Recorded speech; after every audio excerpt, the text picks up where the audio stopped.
Kapan kali terakhir orang bilang kamu Kristus kecil? Itu satu kehormatan. Karena hidupmu mencerminkan Yesus.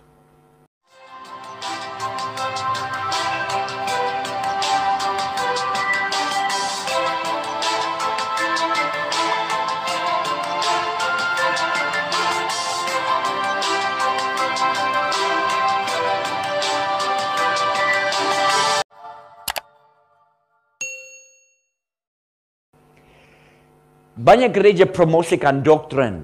Oh, kami gereja akhir zaman. Kami gereja Roh Kudus. Kami semua mau promosi satu doktrin atau pengalaman. Kenapa kita tidak hanya promosikan Yesus? Dan kalau kita hanya promosikan Yesus, bisa terjadi gereja sekota. Saya mungkin 20 tahun sejak dulu kita selalu suarakan gereja sekota. Tapi masih bergumul, tidak nyata. Karena semua punya agenda masing-masing.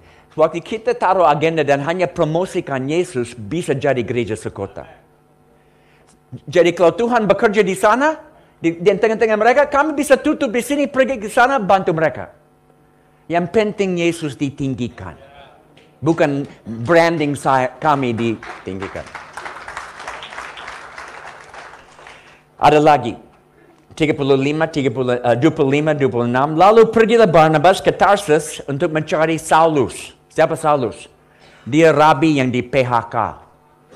Sesudah ketemu Yesus di PHK.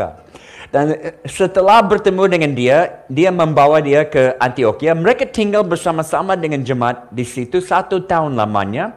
Sambil mengajar banyak orang. Di Antioquia lah murid-murid untuk pertama kalinya disebut Kristen.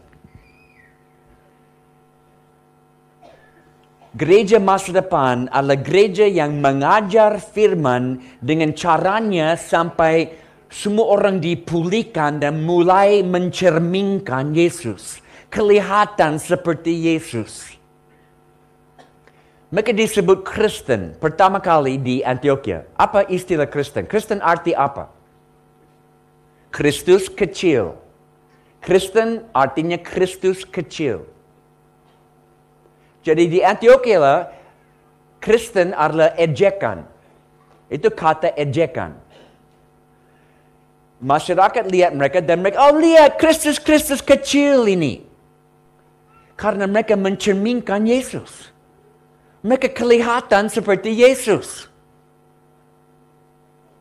Kapan kali terakhir orang bilang kamu Kristus kecil? Itu satu kehormatan. Karena hidupmu mencerminkan Yesus. Karena Paulus dan Barnabas mengajar firman bukan untuk bentuk pengetahuan, tapi untuk bentuk karakter. Sampai mereka mencerminkan, kelihatan sama seperti Yesus. Kita tahu dalam Komsel, tujuan akhir bukan tambah pengetahuan. Tapi tujuan adalah pemulihan hidup. Supaya kita menjadi mirip dengan Yesus. Mengalami Yesus, berjumpa dengan Tuhan di dalam Komsel.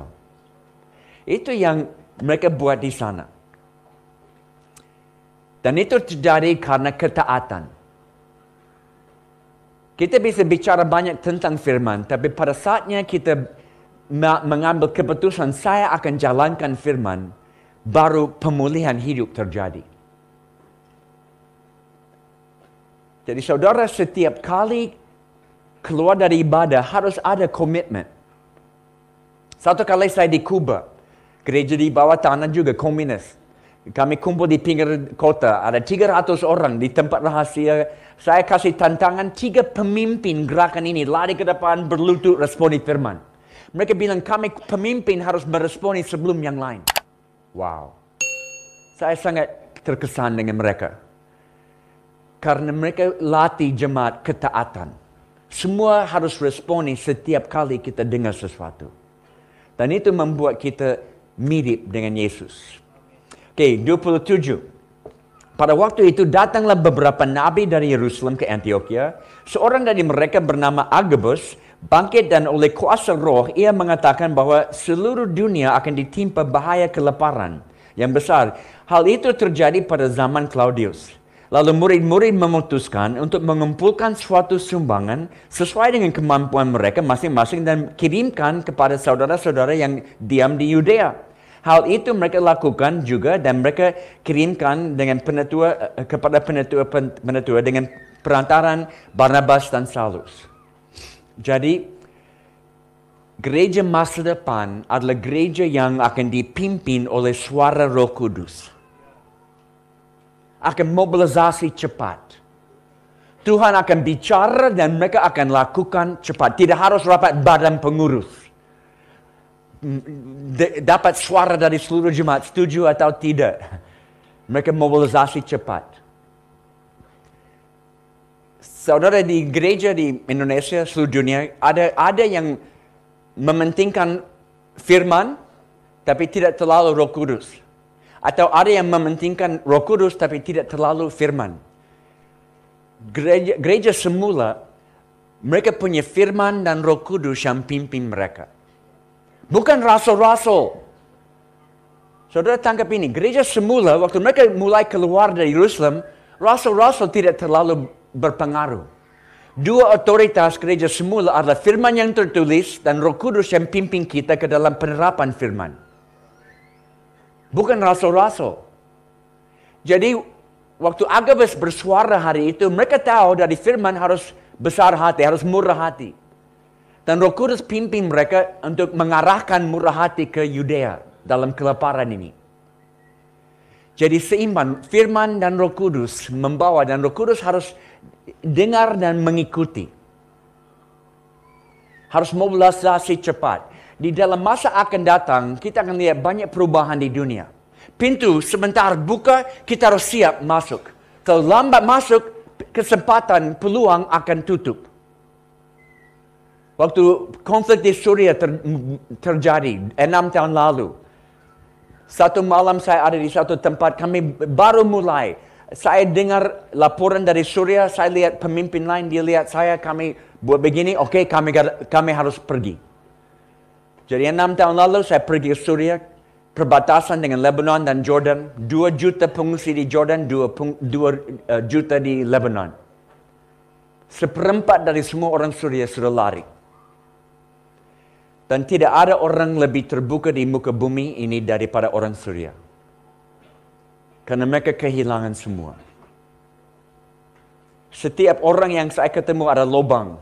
Lubang peluru di kaki, di tangan, di kepala. Satu bapa saya duduk dengan dia, peluru masuk di dahi, keluar di belakang. Ada nana yang keluar waktu saya bicara dengan dia. Tapi masih hidup. Dan mereka mau orang dengar. Mereka mau curhat, semua pengalaman, mau didengar. Pelayanan mendengar. Saudara bisa buat pelayanan mendengar. PBB yang lain datang lempar makanan dan lari. Tapi mereka mau orang duduk dan dengar. Dan berjam-jam mereka curhat. Akhirnya saya minta, boleh saya berdoa dalam nama Isa Masih? Bisa.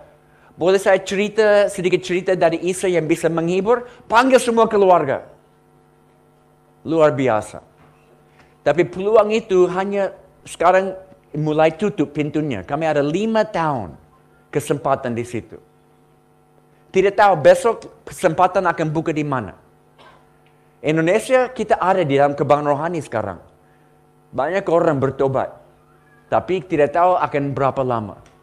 Harus mobilisasi cepat.